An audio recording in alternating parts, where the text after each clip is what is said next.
JD here, LIMITLESS, and as you can see we're at Monza here today. I've got an AOR this weekend and it's a quite heavily requested track, so hopefully this pleases quite a few people that have released this, and I feel this is a really good lap as well, so hopefully it does help you out.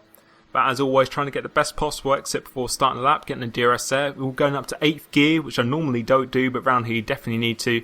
For this first corner, look for the black box on the top left hand side. As soon as that goes completely out of view, that's your braking point. Going second gear, I completely avoid the curbs for those two corners, because I find those curbs really do spit you out if you just slightly touch them. So for me, I just completely avoid them. And for this right hander, try and stay nice and tight to reduce the distance throughout the whole lap. And for this, as soon as you go underneath the bridge, you come out of it, go down to second gear, that's your braking point. Put two wheels in those curbs, it just helps you get around the corner. And for this, for that red sign on the left, go down to third gear as soon as you pass it. For the next right hander, just before that brake marker board, the last one, 50-meter board, that's where we want to turn in. You really want to attack those corners, do a nice early apex for those corners, definitely works for me.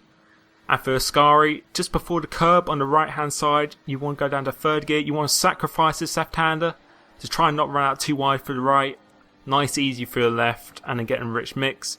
And for this last corner, it's a very, very difficult corner, but I brake, as you'll see in a second, just after the bollard on above the track. About half a second after that, I go down to third gear, try and do a late apex for this corner, get a rich mix as low as you can, and just make your way to the line. Try and stay nice and tight to reduce the distance again. And you managed to do a 23.5, which I feel was a pretty good lap, and from what I saw, 100% clean as well. So hopefully that's helped you out, and we'll move on to the setup now. And as for the aero, no real surprise. It's 1-1 wing.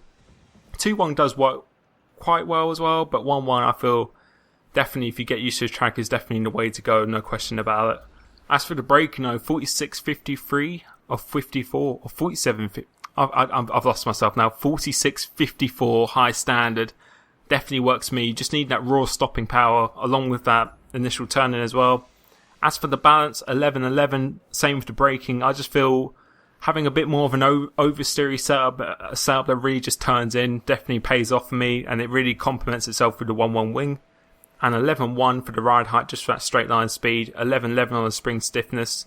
Again, it's just that for that responsiveness, it's really crucial around here, I feel, for that initial turn, and it really does work really well in the race for me.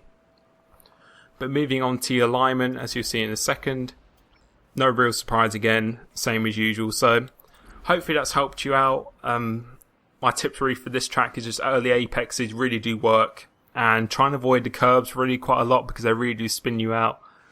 But as always, hopefully the video has helped you. Don't forget to like if it has, and see you next time. Cheers.